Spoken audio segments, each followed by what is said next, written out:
Magandang hapon, grade 5. Kumusta? Okay, so ngayon, pansinin niyo ang mga larawan na nasa inyong screen. Ano ba ang ginagawa ng taong ito? Ito ay tumatakbo. Ito naman. Sila ay sumasayaw. Marunong ba kayong sumayaw? Okay. Ito naman. Sila ay nagluluto. Ito. Siya ay nagtatanim. Ito naman, anong ginagawa nila? Sila ay nagsusulat. Ano naman ito? Sila ay naglalaba. Marunong ba kayong maglaba? Okay. Ano ba ang napapansin nyo sa mga larawang ipinapakita ko sa inyo? Sila ay kumikilos. Okay. So, yung mga salitang tumatakbo, nagsusulat, nagtatanim, naglalaba, at nagluluto, yun ang mga salitang tinatawag na pandiwa. Okay? Sa Ingles, ito ay verb. In Filipino, ito ay pandiwa. Nagsasaad ng kilos o galaw. Nabubuo ang salita sa pamamagitan ng pagtatambal ng salitang ugat at panlapi. When you say salitang ugat, in English, it's the root word. When you say panlapi, ito yung suffix. Okay? Halimbawa, may salitang ugat tayo dito, sulat. Kung lagyan natin ng panlapi na naging sumulat. Okay. Salitang ugat, saya. Kung lagyan natin ng panlaping mag, ito ay magsaya. Tapos yung salitang ugat, laban. At lagyan natin ng panlaping lumaban. Luto, lagyan ng panlaping nagluto. Okay? So yun yung mga salitang pandiwa. Ito ay nabubuo sa pamamagitan ng pagtatambal ng salitang ugat at panlapi. Naintindihan ba grade 5? Okay, magaling. So ngayon, tukuyin ang pandiwa sa pangungusap.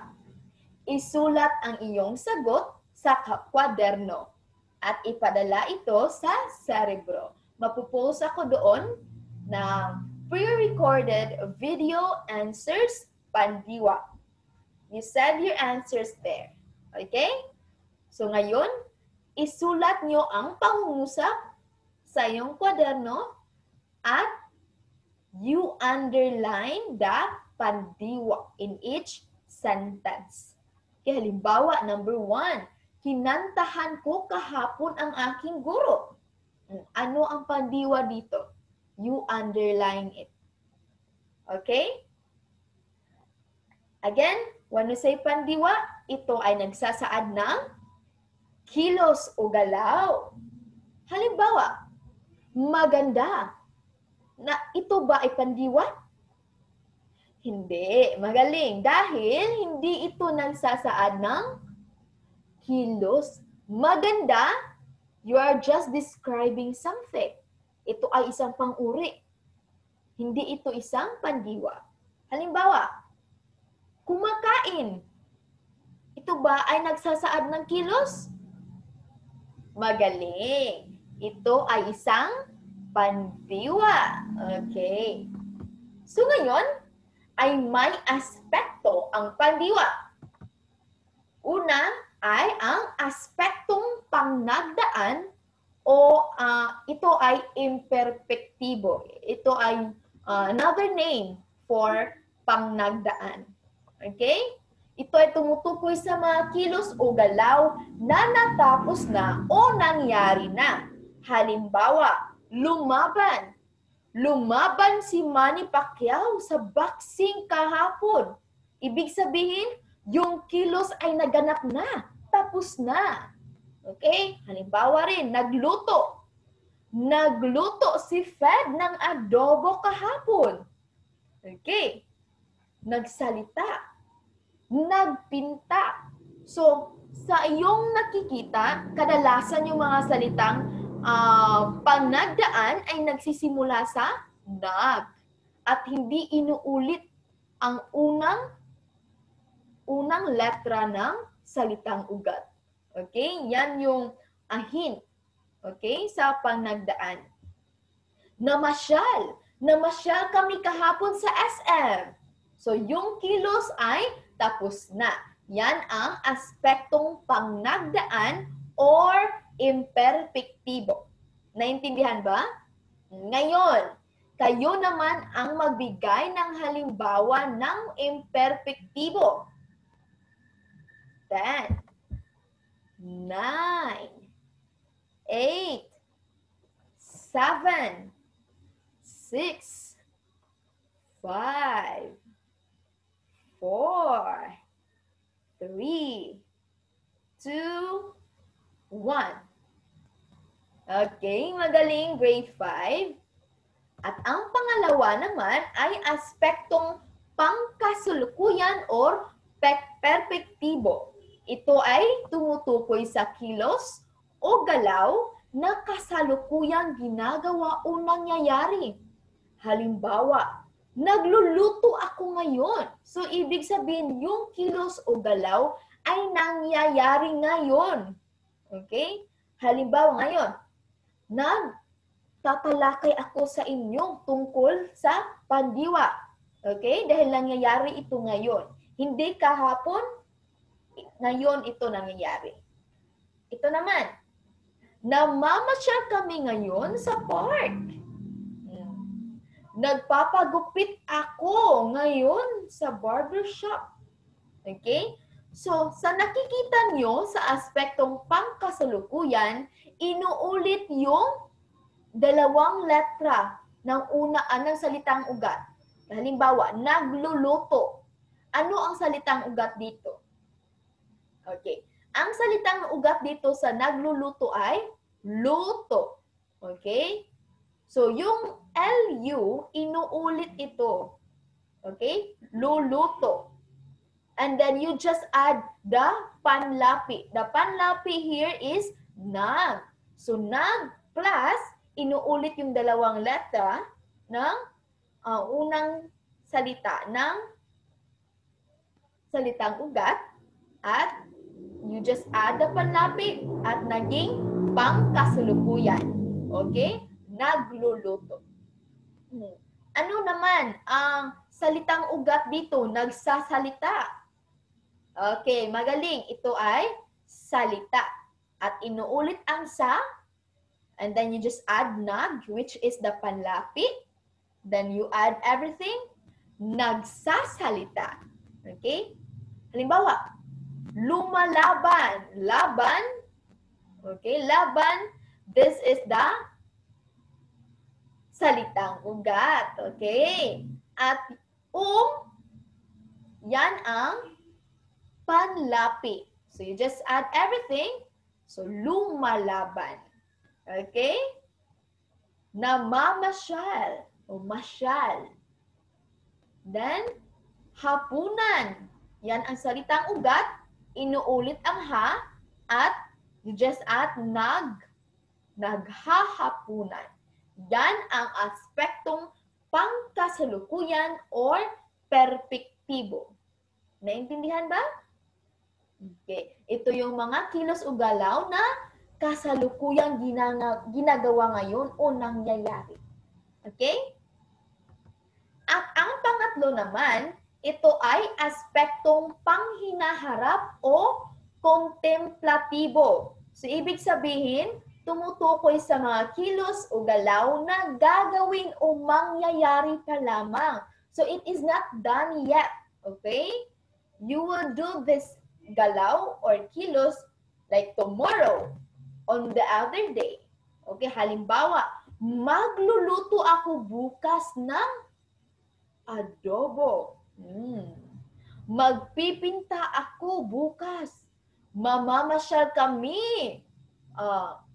On the next day, mamamasyal kami sa susunod na araw. Okay? Magpapagupit ako sa susunod na buwan. So, ibig sabihin yung aspektong panghinaharap o kontemplatibo, yun yung mga kilos o galaw na hindi pa nangyayari at gagawin mo pa lamang.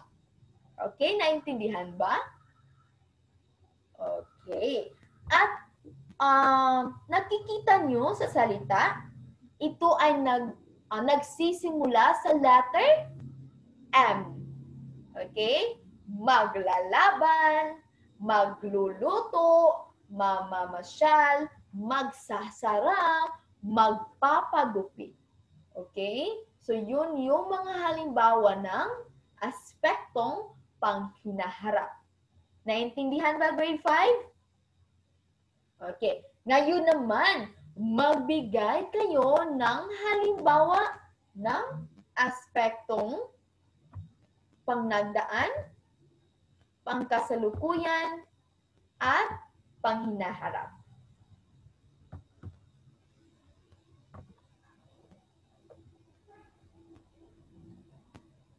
Okay, magaling. So ngayon, you write your answers here in letter A in your notebook. So isulat ang mga salitang ito sa iyong kwaderno. Salungguhitan ang salitang ugat sa bawat pandiwa. Ano si salungguhitan? You underline. Okay? Bilugan naman ang mga panlapi sa mga salitang ito. Ano si bilugan? Encircle. Okay, halimbawa, umaawit. Okay, what is the salitang ugat dito? Okay, awit. So if your salitang ugat is awit, then you underline awit. Okay? Then what is the panlapi here? Ito ay Okay? So yan ang panlapi. Ibig sabihin, bilugan mo ito or you encircle this one. Okay? Yan ang gagawin nyo sa letter A. Okay? Pwede nyong i-pause ang video na ito para makasagot kayo ng maayos. Okay, give you time.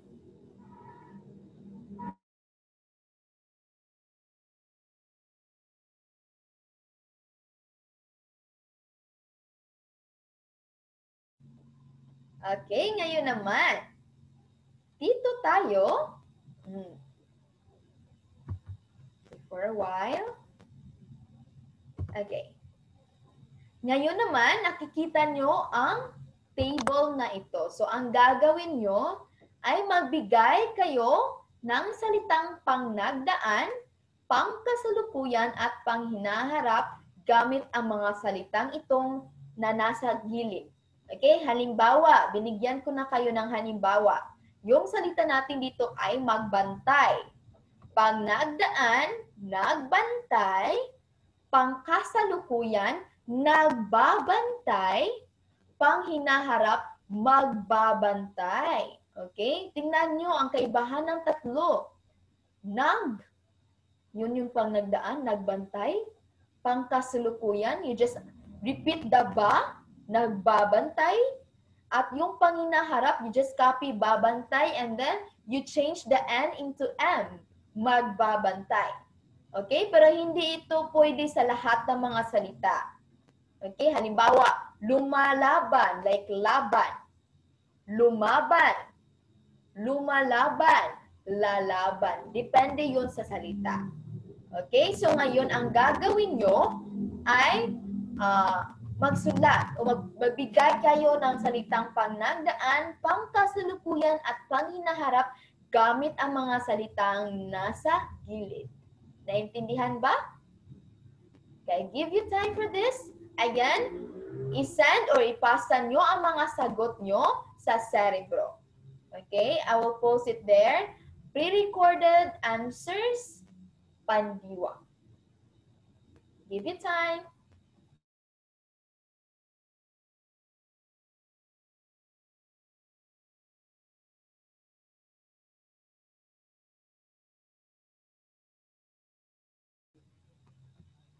Okay. Magaling. So ngayon, ay salitang magkasing kahulugan. So dito tayo sa salitang magkasing kahulugan. What do you mean by magkasing kahulugan? Ito ay synonyms. Very good. Ito yung mga salitang magkapareho ang kahulugan or they have the same meaning. Okay? So ang gagawin nyo ay pagdugtungin ang mga salitang magkasing kahulugan. Halimbawa, number 1, karangalan. So ano ang kapareha ng kahulugan dito? Karangalan. So you just write the letters only. Okay? So what's the same meaning of karangalan? Is it letter A, nakita? O pagkilala? Okay? We will check your answers during our virtual class. Okay, give it time.